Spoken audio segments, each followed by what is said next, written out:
Hutan yang berada di lereng Gunung Semeru, Lumajang, Jawa Timur atau tepatnya di wilayah Taman Nasional Bromo Tengger Semeru terbakar.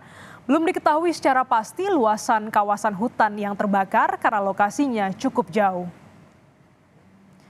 Asap putih terlihat dari titik api kebakaran yang ada di kawasan TNBTS. Dalam video yang direkam oleh petugas pemadam kebakaran hutan, nampak ada beberapa titik api, terutama di kawasan Oro-Oro Ombo atau di bawah puncak Gunung Semeru.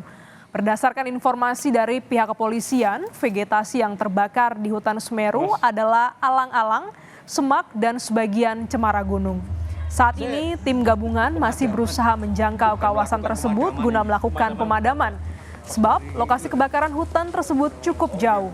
Beruntung saat ini jalur pendakian ke Gunung Semeru ditutup sehingga kebakaran tersebut tidak berdampak secara signifikan.